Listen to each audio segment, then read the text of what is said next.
오늘의 말씀은요, 열매 맺는 생애입니다. 제가 이번 주에 몇 가지 책을 읽었는데요. 그 중에 책이 이 바울과 선물이라는 책이에요. 이건 은혜에 관한 책이거든요. 바울이 이 은혜가 무엇인지에 대해 썼는데요. 전 다 읽지를 못했어요. 시간이 너무 없어가지고 이번 주에요. 그런데 이렇게 쭉 읽으면서 제 마음에 좀 이렇게 움직이는 한 메시지가 있었습니다. 그게 무엇이었냐면요. 먼저 이 성경절을 읽고 질문을 읽을게요. 고린도후서 8장 9절에 있는 말씀입니다. 같이 읽어볼까요? 우리 주 시작. 우리 주 예수 그리스도의 은혜를 너희가 알거니와 부요하신 이로써 너희를 위하여 가난하게 되심은 그의 가난함으로 말미암아 너희를 부요하게 하려 하심이라. 바울은 무엇을 강조하냐면요, 우리 주 예수 그리스도의 은혜를 너희가 알거니와, 이렇게 시작해요. 너희가 예수님의 은혜를 알았으니, 이렇게 얘기합니다. 그러면서 이 저자는 이 책을 10년 동안 쓴 책이거든요. 근데 은혜에 대해서 연구하다가 이렇게 얘기하는 거예요. 결론은 과연 우리가 은혜를 잘 아는가? 이렇게 질문하고 있어요. 여러분들은 은혜를 잘 아십니까? 하나님의 은혜에 대해서 어떻게 생각하십니까? 저는 짤막하게 제가 이제 이 책을 읽으면서 느꼈던 것은, 우리는요, 값없는 은혜에 대해서 많이 생각해요. 뭐 하나님 은혜 주시니까, 그러니까 뭐 용서해 주시고 뭐 내가 막 해도 되겠지 하면서, 어쩌면 우리 신앙 속에서 너무 값없는 은혜 때문에 우리의 신앙을 정말, 하나님을 정말 값없이 여기고 우리의 신앙을 내 멋대로 해도 되고 언제든지 우리가 돌아갈 수 있다라고 생각하는 그런 은혜를 생각할 때가 있습니다. 그러나 은혜는 값없는 은혜는 아닙니다. 여러분이 잊지 마셔야 되는 건, 예수님이 우리에게 주신 은혜의 값은요, 생명이었어요. 하나님이 죽으신 것입니다. 우리 때문에요. 하나님의 은혜의 가치는 귀한 가치입니다. 그런데 그 은혜가 무엇인지 제가 이제 좀 보면서 느낀 게 뭐냐면, 은혜가 뭐냐면요, 오늘 우리 이 세상이 공평한 것 같아요? 공평하지 않은 것 같아요? 이 세상 살아가는, 공평하지 않은 것 같죠? 학생들이 더 잘 알지 않나요? 학생들도 이렇게 중학교나 중학생들, 이 세상이 공평한 것 같아요? 공평하지 않은 것 같아요? 별로 공평하지 않은 것 같아요? 맞아요. 공평하지 않아요. 가진 자가 더 많이 갖고 못 가진 자가 더 못 갖는, 어쩌면 이 불평등의 사회가 현실이에요. 완전하게 평등은 있을 수가 없어요.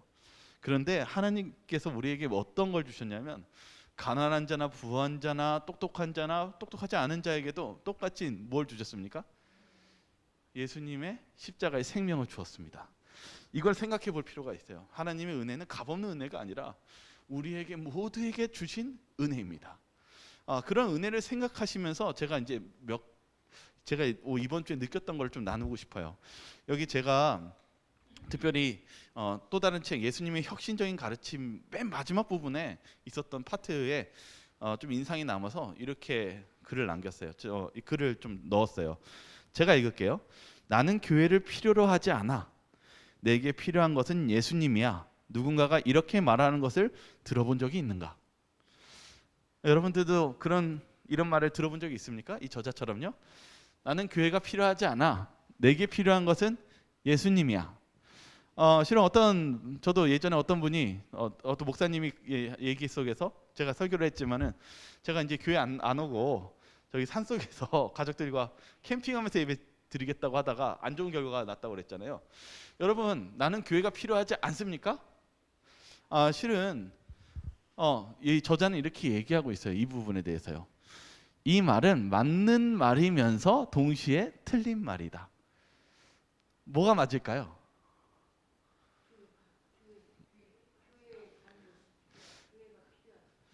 저는 여기 첫 번째, 내게 필요한 것은 예수님이야. 맞습니까? 우리에게 필요한 건 예수님 맞아요? 맞아요. 그럼 틀린 건 뭘까요? 교회가 필요하지 않아. 오늘 실은 여러분들에게 뭘 얘기하냐면, 교회 와서 잘했다, 교회 못 와서 못했다라는 뜻은 아니에요. 왜냐면 교회란 뜻은요, 건물이 아니거든요. 두세 사람이 모인 곳에 우리가 하나님께서, 예수님이 우리와 함께 계시겠다고 약속하시지 않았습니까? 그런 문제가 아니에요. 저는 여러분들이 뭘 걱정하고 있냐면은, 우리 신앙 속에서 오늘 우리가 한 달 동안 긴 장기간, 또 언제 코로나 바이러스가 완전히 끝날지는 모르겠어요. 그런데 정말 위험한 것은 예전에 어떤 목사님이 설교하셨다고 그랬죠. 교회가 자꾸 인터넷 방송이 되면서 교회를 잊어버릴까 봐 걱정이 된다. 예배를 잊어버릴까 봐. 근데 오늘 이 이야기를 할 거예요. 신은 우리가 또한 예배로, 인터넷으로, 그리고 다른 곳에서 예배를 드릴 수는 있습니다. 그러나 무엇을 잃어버린 것이 위험한 것인지를 좀 나누기를 원합니다. 여기 먼저 교회가 필요 없는 것일까요? 여기 마태복음 16장에 있는 말씀을 좀 같이 읽어보길 원해요. 자, 한번 읽어보겠습니다. 제가 읽을게요. 길지만 이르시되 너희는 나를 누구라 하느냐? 시몬 베드로가 대답하여 이르되 주는 그리스도시요 살아계신 하나님의 아들이시니이다. 지금 뭘 얘기하고 있었냐면요, 사람들이요 예수님이 오병이어 일으키고 너무 좋았다가 어떻게 했어요? 실망하고 떠났어요. 그리고 예수님을 뭐라고 묘사했냐면 하나님의 아들이라고 묘사하지 않고 뭐라고 했어요? 누구는 뭐 선지자요. 그러니까 예수님이 메시아가 아니라 좀 약간 좀 낮춰서 선지자며 좋은 선생님. 왜냐하면 니고데모는 뭐라고 불렀어요? 예수님을요? 랍비여, 선생님이라고 불렀어요. 그러니까 사람들이 다 예수님 처음엔 좀 기적 일으키고 좋다가 이제 예수님 보니까 우리가 생각하는 왕이 아니거든요. 실망하고 떠나니까 예수님이 이제 제자들에게 얘기해요. 너희는 날 누구라 생각하느냐? 근데 베드로가 놀라운 대답을 했죠. 어떤 놀라운 대답을 했습니까? 주는 그리스도시요 메시아요. 또 누구라고요? 살아계신 하나님의 아들입니다. 놀라운 대답을 했어요. 여러분, 예수님이 베드로를 칭찬합니다. 물론 그 뒤에 베드로가 또 다시 실수하지만요. 예수님이 뭐랬냐면 시몬아, 내가 복이 있도다. 이는 내게 하는 한 이는 혈육이 아니요 하늘에 계신 아버지시니라. 또 내가 내게 이르노니 너는 무엇이라? 베드로라.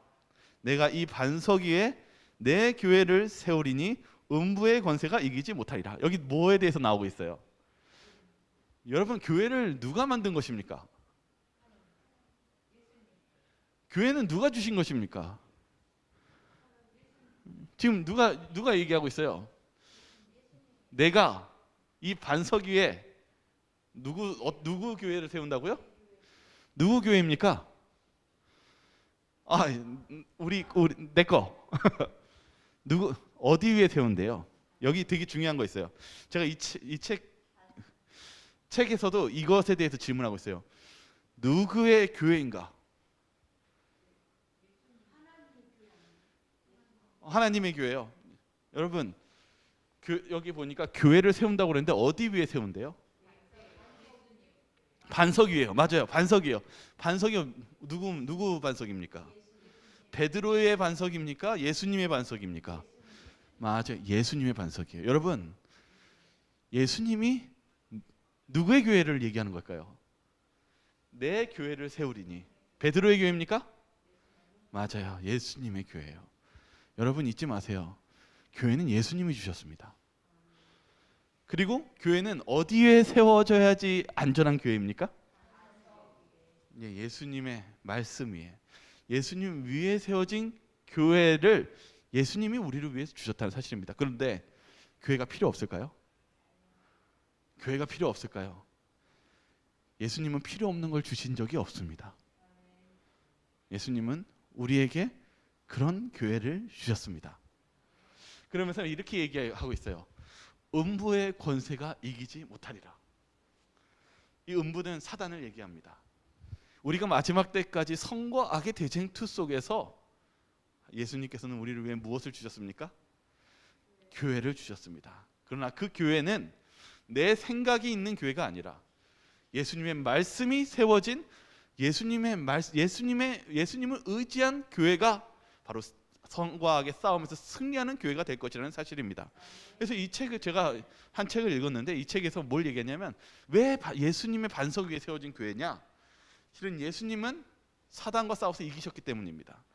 3번의 시험에서도 이기셨고 마지막 끝까지 십자가에서도 자신의 자아를 죽이고 우리를 위해서 우리의 죄를 대신 달린 예수님께서 모든 싸움에서 사단을 이기신 것처럼 예수님의 반석 위에 세워진 교회는 사단이 이길 수 없다라는 것입니다. 여러분, 우리가 그래서 교회가 필요할까요? 네, 교회가 필요합니다. 그래서 이 내용이 이 말입니다. 예수님은 이런 질문한다. 제자들에게 너희는 나를 누구라 하느냐? 그러니까 베드로가 뭐라고 얘기했어요? 주는 그리스도시요 살아계신 내 아버지시라. 뭐라고 인정합니까? 베드로가 주님은 메시아이고 하나님이십니다라고 베드로가 고백한 것입니다. 베드로가 고백한 것은 바로 예수님이 전지전능하신 하나님이심을 고백하면서 그런 예수님 위에 세워진 교회가 안전하며 그런 교회가 성곽에서 싸워서 이길 수 있다는 사실을 예수님께서 설명하신 것입니다. 그래서 여러분, 우리가 항상 주님을 모시는 것, 그리고 주님과 함께하는 것을 잊지 마시기 바랍니다. 그래서 오늘 여기 제가 또 하나의 책을 읽었는데요. 그 책은 아까 오늘 제목처럼 열매 맺는 나무에 대해서 설명하는 책이었습니다. 여기 우리가 잘 아는 성경절이에요. 한번 볼까요? 요한복음 15장 5절입니다. 한번 같이 한번 읽어보겠습니다. 시작. 나는 포도나무요 너희는 가지라. 그가 내 안에 내가 그 안에 거하면 사람이 열매를 맞이 맺나니 나를 떠나서는 너희가 아무것도 할 수 없음이라. 먼저 제일 중요한 건 맨 마지막 부분이에요. 누구를 떠나서는 아무것도 할 수 없을까요? 누구요? 베드로입니까? 예수님입니까? 예수님이에요. 천주교 교황이 아니에요. 실은 예수님이에요. 예수님 없으면 우리가 할 수가 없어요. 뭘 할 수가 없을까요? 아무것도. 실은 오늘 아까 시작했었을 때 오늘 핵심의 내용은 여기에 다 있어요. 여러분, 우리가 신앙적으로 제가 교회에 계시거나 예배를 드리시거나 그리고 또한 예배를 못 드리는 다른 곳에 계시거나 내가 뭔가 신앙적으로 문제가 있다라는 것을 확인하는 방법이 있어요. 뭘 보면 확인할 수 있을까요? 실은 이 포도나무에 대한 비유는요, 이미 예수님께서 비유하면서 설명했어요. 이 포도 농작을 하고 있는데요, 농부가 누구라고요? 농부는 하나님이라고 얘기했어요. 예수님이요. 그러면 농부가 왜 포도나무를 가꿀까요? 여러분, 포도농사 왜 지세요? 그 나무 장작으로 쓰시려고요? 네, 맞아요. 수확하려고요. 열매를 맺지 못하면 그 포도나무는 쓸모가 있는 걸까요? 전혀 쓸모가 없게 돼버린 거예요. 맞아요. 농사 헛한 것입니다.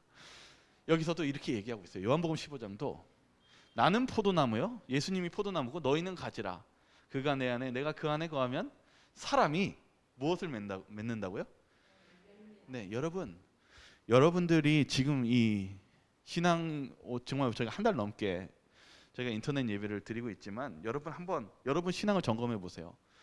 여러분의 신앙 상태 속에서 여러분의 성령의 열매, 품성의 변화가 하나님과 가까운지 아니면 그것보다 더 멀어졌는지를 바라보시면서 열매가 있는지 없는지 바라봤을 때 분명 열매가 없다면 그것은 여러분들이 하나님과의 관계가 잘못되어 가고 있다는 사실입니다. 그러므로 오늘 여러분들이 우리의 신앙 점검을 통해서 알아야 되는 것은 내가 열매가 있는가.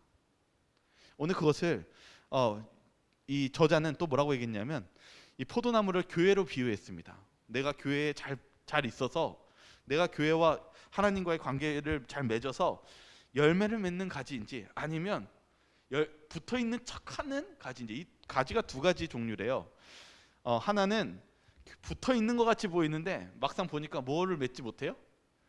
열매를 맺지 못해요. 그것에 대해서 우리가 점검해 볼 필요가 있다는 사실입니다. 저는 오늘 이번 주에 성경 창세기를 읽고 있었어요. 그 중에 제가 가장 이제 마음에 이제 기억에 인상이 남았던 게 야곱이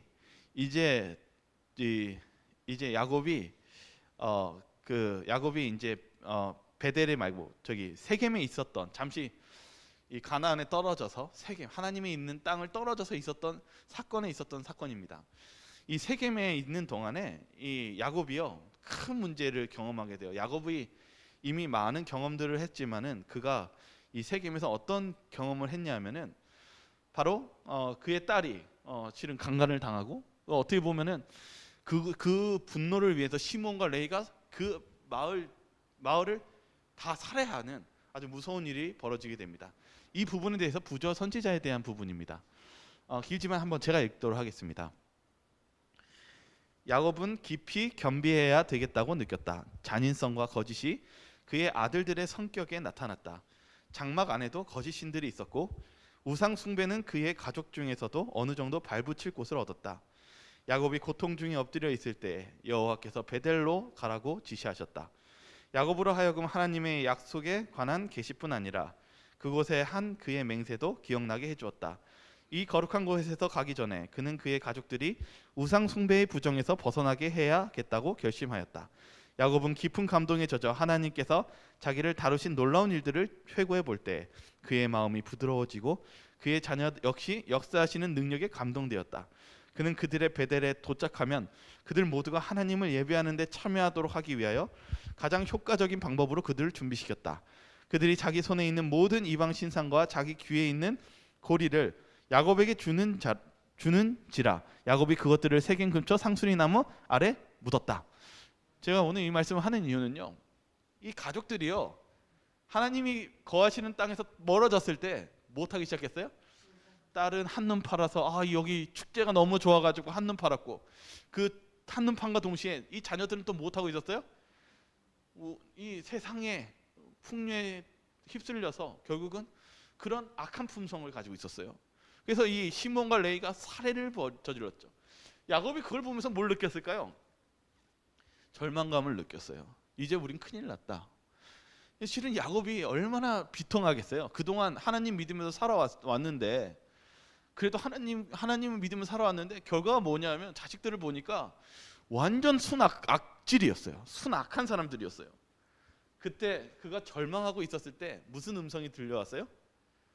여기 보면은 야곱이 고통 중에 엎드려 있을 때 여호와께서 어디로 가라고요? 너 베델로 가라. 야곱이 베델하면 떠오르는 게 있었어요. 무엇이었어요? 도망가가지고 돌베개에서 죽으면서 나는 이제 구원 못 받겠다 하고 절망하고 있을 때 하나님이 꿈을 보이셨죠. 야, 절망하지 마. 내가 이게 하늘을 날아 못 갈 것 같지만 이 사닥다리를 타고 천사가 오르락 내리락 하는 것처럼 너에게 예수님이 너를 위해서 그 은혜로 너를 구원해 주실 거야. 이 야곱이 그 희망 받고 어떻게 했어요? 결심했어요. 나 이제 다 내려놓고 지금부터 하나님 믿겠습니다. 그거를 떠올리니까 하나님이 어떠한 분이세요? 은혜로운 분이세요. 은혜가 여기에 적용되는 것입니다. 은혜는 내가 막 사는 것이 아니라 하나님이 나 같은 죄인도 무엇 하시주세요? 구원해 주세요. 그걸 깨달을 때 희망이 생긴 거예요. 그래서 자녀들을 데리고 베델로 가면서 무엇을 다시 불어넣어줘요? 야, 아들아, 하나님은 은혜로우시다. 우리를 변화시켜 주실 수 있으니까 이제 우리 어떻게 하자? 우리 가지고 있는 이 세상에 있는 우상신, 이런 장신구 다 어디에 묻자고요? 상수리 나무에 묻자고 하면서 그 자리에서 예배 드린 거예요. 예배로 돌아갔습니다. 다시 시작했습니다. 그렇게 어려운 길을 가면서 그들이 나그네 같은 유목 생활을 하다가 누가 죽게 됐냐면 라헬이 죽게 되었어요. 라헬이 누구 낳고 죽었습니까? 베냐민 낳고 죽었어요. 실은 여기 그 라헬이 이렇게 이제 돌아가는 그 길이 험준한 길이었대요. 이거 얼마나 고통스럽고, 그리고 그것만 빼고요. 야곱의 인생 보면은 힘들어요, 안 힘들어요? 야곱의 인생은 힘들었어요. 라헬도 마찬가지였어요. 그 같이 있으면서 얼마나 힘들었겠어요. 라헬이 정말 힘들게 이 베냐민을 낳았는데 베냐민의 이름을 줬는데 뭐라고 줬냐면 죽기 전에 이렇게 줬어요. 그가 죽게 되어 그의 혼이 떠나려 할 때 아들의 이름을 뭐라고 줬다고요? 베논이라. 뭐라고 했냐면 고통의 아들이다. 라헬은 인생을 봤을 때 너무 힘들었어요. 그래서 그가 이렇게 얘기해요. 고통이다. 그리고 죽었어요. 근데 야곱이 뭐라고 하는지 아십니까? 아들을 엄마가 베논이라고, 고통의 아들이라고 이름 줬는데 야곱이 그 아들을 딱 안으면서 뭐라고 얘기했냐면 비슷한 발음으로 바꿔버려요. 다른 발음으로요. 발음을 비슷한 걸 찾아서 다르게 바꿔요. 뭐라고 하냐면 그의 아버지는 그를 베냐민이라 불렀더라. 이게 뭐냐면 내 오른손의 아들, 좋은 뜻입니다. 오른손의 아들. 이 주석을 보면은 행복과 번역을 함축하고 있으며 아랍어에서는 행운을 뜻한다.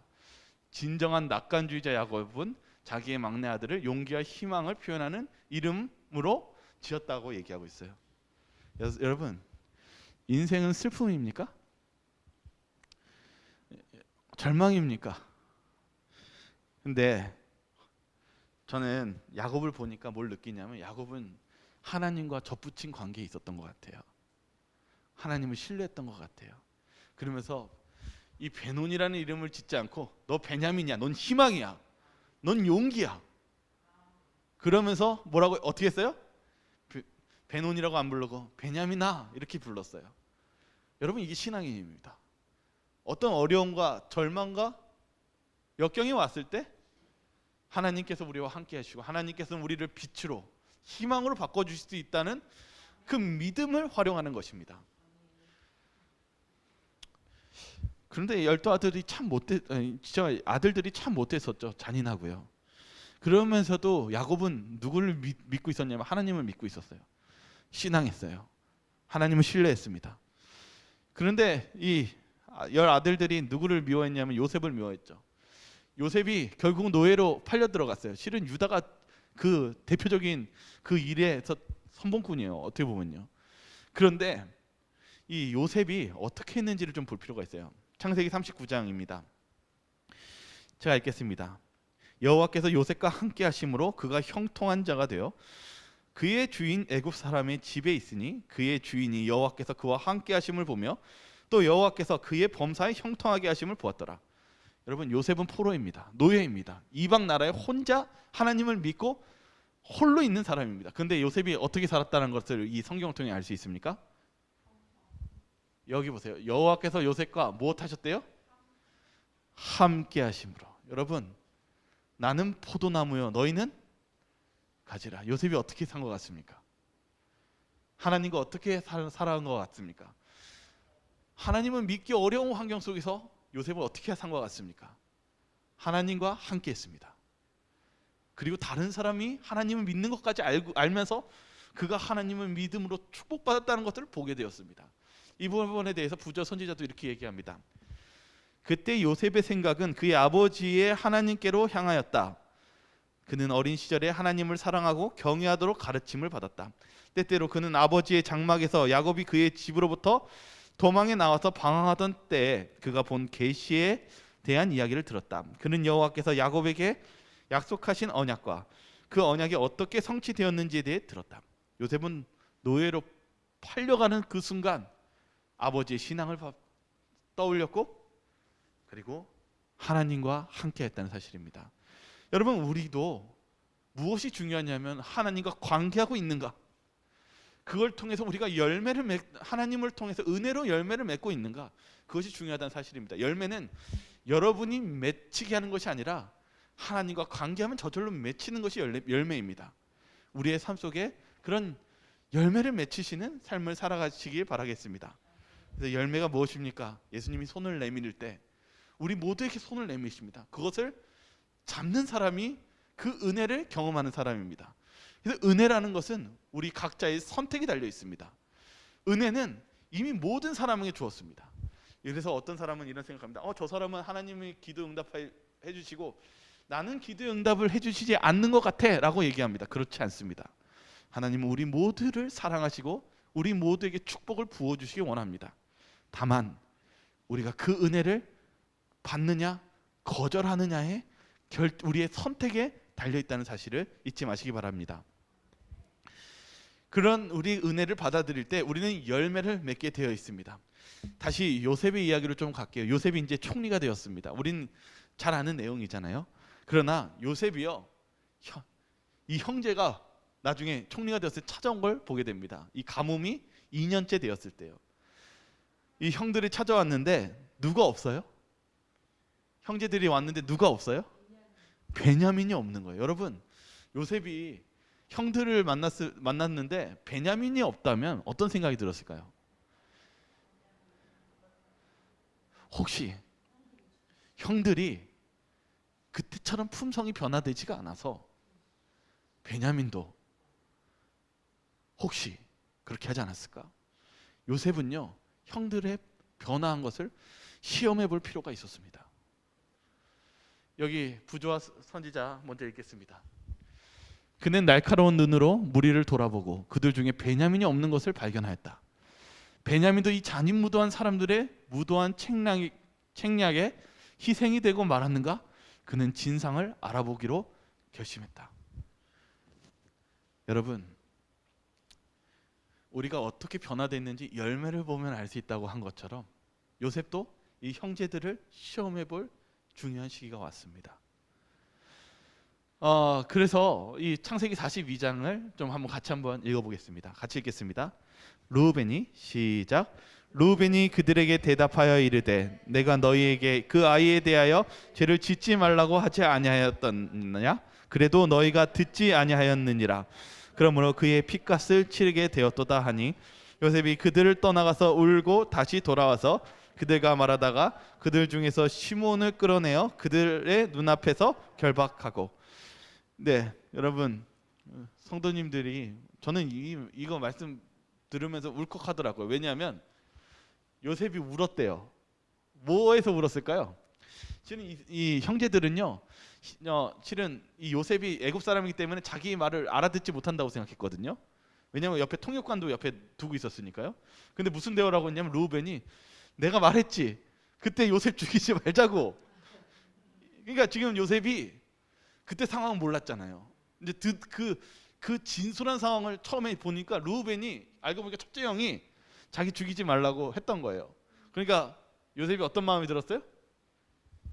이제 하나를 알았어요. 아, 형이 또 나를 생각하는 형이 있었네. 그러면서 들어가서 울고 다시 들어왔어요. 그리고 나서 누구를 결박시키냐면 이 잔인한 형제 중에 시므온을 어떻게 했어요? 결박시켰어요. 이 형제들이 정말 변화했을까? 먼저 이 장면 속에서 요셉이 한번 웁니다. 그 다음 보죠. 여기 부조와 선지자는 이 형제들이 어떠한 일이 있었는지 이렇게 설명하고 있어요. 요셉이 그의 형제들로부터 떨어져 있던 여러 해 동안에 야곱의 아들들의 성품은 변화되었다. 어떻게 됐어요?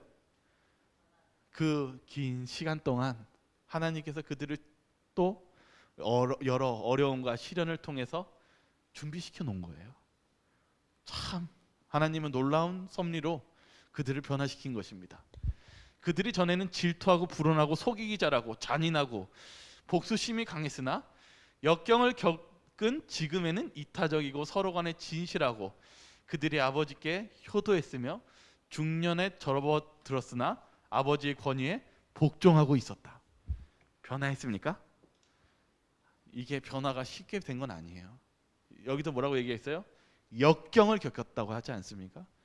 여기 중에 그 중에 대표적인 사람이 유다예요. 유다는 자기 자식들을 지금 정말 하나님께서 치셨잖아요. 얼마나 악했으면 하나님께서 치십니까? 근데 유다가 큰 고통 가운데 변화되는 과정도 여기 포함되어 있습니다. 여러분, 우리 성도님들이 이 12아들이 하나님께서 잘 악할지라도 그들에게 은혜를 베푸시며 변화시키는 놀라운 힘을 가지고 있다는 사실을 잊지 마시기 바랍니다.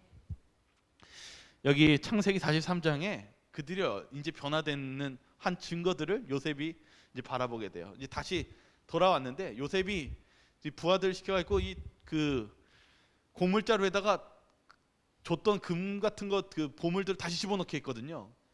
근데 다시 돌아와서 이렇게 고백합니다. 한번 같이 한번 읽어보겠습니다. 시작. 여관에 이르러 자루를 풀어본즉 각 사람의 돈이 전액 그대로 자루 아기에 있기로 우리가 도로 가져왔고 양식 살 다른 돈도 우리가 가지고 내려왔나이다. 우리의 돈을 우리 자루에 넣은 자는 누구인지 우리가 알지 못하나이다. 그가 이르되 너희는 안심하라. 두려워하지 말라. 너희 하나님 너희 아버지의 하나님이 재물을 너희 자루에 넣어 너희에게 주신 것이니라. 너희 돈은 내가 이미 받았느니라 하고 시므온을 그들에게로 이끌어내고. 이 아들들이 뭘 하기 시작합니까? 실은 그 전에 자기 요셉을 팔았을 때 아버지한테 뭐라고 속였어요? 어이 요셉이요, 들짐승에 먹혀 죽었나 봐요. 실은 거짓말을 평생 하고 살았어요. 평생 숨기며 살았어요. 근데 이제는 무엇 하기 시작합니까? 이거 잘못하면 죽는 거예요. 근데 솔직하게 얘기합니다. 실은 여기에 돈자루가 있는데 이게 어떻게 된지 모르지만 죄송합니다. 이거 다시 돌려드릴 테니까 용서해 주세요. 그러자 요셉이 흐뭇한 마음으로 이렇게 얘기합니다. 그것은 내가 이미 받은 것이고 그건 하나님이 주신 거니까 안심하고 가지라고 얘기합니다. 요셉은 형제들이 변한 것을 확인합니다. 욕심 많았던 형제들이, 그리고 잘못된 것들을 수정하고 싶어하는, 고백하는 형제들로 바뀐 것을 기뻐합니다. 그러나 요셉은 진짜 확인하기를 원했습니다. 그래서 어떻게 합니까? 요셉은 마지막 시험, 바로 베냐민에게, 베냐민의 그 주머니에 그 총리의 은잔, 가장 귀한 은잔을 숨기는 것을 시킴으로써 이 베냐민을 가둘 생각을 하게 됩니다. 그때 베냐민이 어떻게 한다? 베냐민이 그러한 어려움에 처할 때 이 형제들의 반응을 보기를 원했습니다. 여기 보시면은요, 부자 선지자는 뭐라고 얘기하냐면 이렇게 얘기하고 있어요. 요셉은 만족하였다. 어느 순간 모든 것이 해결되었어요. 이 사건이 매우 중대한 사건이었습니다. 그는 그의 형들에게 참 회개의 열매를 보았다. 유다의 고상한 제의를 듣고 요셉은 그의 형제들 외에 모든 사람들을 나가도록 명하였다. 요셉이 마지막 가장 감동하고 만족했던 것은 무엇일까요? 우리 창세기 44장에 있는 성경절을 같이 읽겠습니다. 시작. 유다가 그에게 가까이 가서 이르되 우리가 내려갈 수 없나이다. 우리 막내 아우가 함께 가면 내려가려니와 막내 아우가 우리와 함께 가지 아니하면 그 사람을 얼굴을 볼 수 없음이니이다. 이제 주의 종으로 그의 아이를 대신하며 머물러 있어 내 주의 종이 되게 하시고 그 아이는 그의 형제들과 함께 올려 보내소서. 베냐민이 야곱이 마지막까지 사랑했던 이 베냐민이 이제 끌려가서 종이 되게 되는 그 순간에 누가 나타나면 유다가 나타나서 엎드려 절합니다. 그러면서 이렇게 얘기합니다. 이 아이는 아버지와 생명이 연결되어 있는 아이입니다. 그런데 이 아이를 종으로 데려가시면 저희 아버지는 큰일 납니다. 대신 제가 당신의 종이 되겠습니다. 유다가 뭐한 사람이냐면 요셉을 노예로 판 사람이에요. 아주 잔인한 사람 중에 한 사람이었어요. 죽이는 것보다 잔인한 게 노예로 파는 것이었거든요. 그런데 요셉이 이제 됐다라고 한 것은 유다가 이제 자기의 생명을 베냐민과 바꿀 정도로 그를 사랑하고 변화된 모습을 보면서 요셉이 눈물을 펑펑 흘리며 자기가 요셉이라는 것을 고백한 바로 사건이 이 사건이었다는 사실입니다. 실은 유다의 이 모습은 바로 예수 그리스도의 모습을 나타내 줍니다. 예수님께서 우리 죄 많은 우리를 대신해서 종이 되시고 심지어는 우리의 생명을 바치신 그 예수님의 이 사랑이 누구에게서 나타난 것일까요? 누가 이 모습을 나타냈습니까? 유다요. 유다가 이제 하나님과의 관계를 통해서 무엇이 나타났어요? 여기 보세요. 아까 여러분들 읽을 때 자꾸 까먹으시는데요. 여기 보세요. 요셉은 만족하였다. 그는 그의 형들에게서 뭘 봤다고요? 참 회개의 끝이 아니에요. 열매를 봤대요. 여러분 열매를 봤어요. 아, 형들이 변화했구나. 바뀌었구나. 이제는 우리가 이제 다 하나님의 자녀가 되었구나라는 것을 딱 보고 나서 만족했다는 것입니다. 여러분, 저는 이 야곱이 이 아내가 죽기 전에 이 고통의 아들이라고 외쳤을 때 야곱이 끝까지 믿음을 가지고 아니야, 넌 희망이야, 넌 용기야, 내 오른손의 아들이야 라고 얘기한 것을 저는 이 말씀을 통해서 비록 이 긴 시간이 걸렸지만 정말 하나님께서 역사하시고 주관하신다는 사실을 알게 되었습니다. 저와 여러분들도 그런 하나님을 붙잡으시며 나아가시길 바라겠습니다. 누가 제일 기뻤을까요? 여러분, 야곱이 제일 기뻤을 것 같아요. 이 야곱이요, 이제 누가 살아있다는 걸 먼저 들었을까요? 요셉이 살아있대요. 그리고 이 형제들이 아버지한테 그동안 속인 거에 대해서 아버지 용서해 주세요라고 했는데, 야곱이 그 전에 있었던 상처와 이 아픔들을 너희들 내가 그동안 얼마나 참았고 괴로웠는지 알아? 하면서 아들들에게 화를 냈을까요? 아니요. 야곱은 전에 있던 아픔과 상처를 다 잊었대요. 그리고 그 하나님께 감사했대요. 이 내용을 한번 보도록 하겠습니다. 부조선지자 227페이지인데요. 제가 읽을게요. 요셉을 처음 만났을 때 야곱은 그의 오랜 염려와 슬픔의 세월 끝에 이처럼 즐거운 결말을 보게 되었으니 당장 죽어도 여한이 없다고 말했다. 그러나 그에게 17년 동안 고센 땅에서 평화스러운 여생을 보내도록 허락되었다.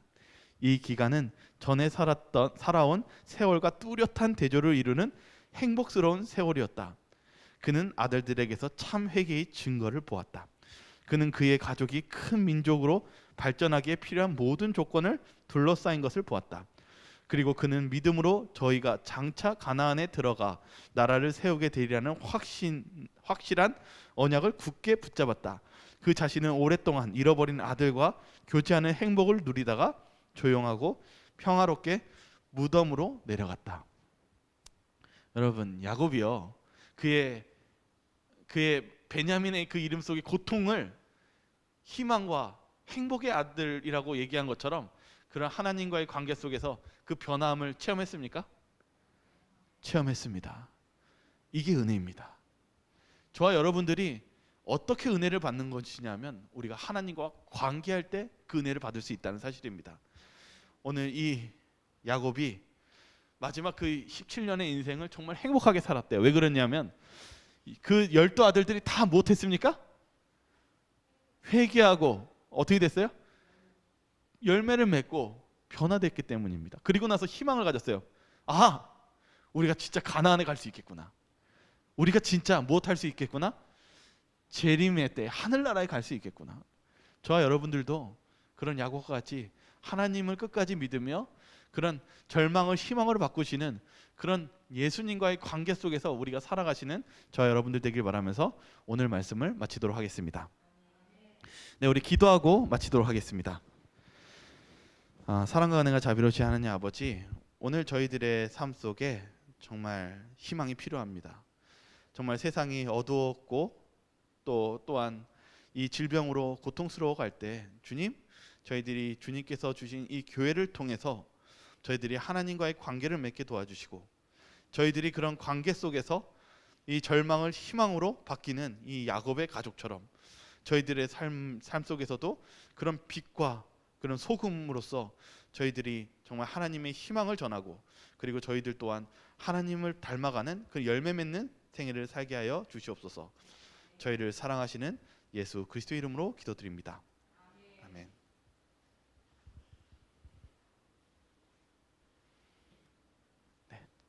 네, 우리 찬미 하나 부르고 우리 마치도록 하겠습니다.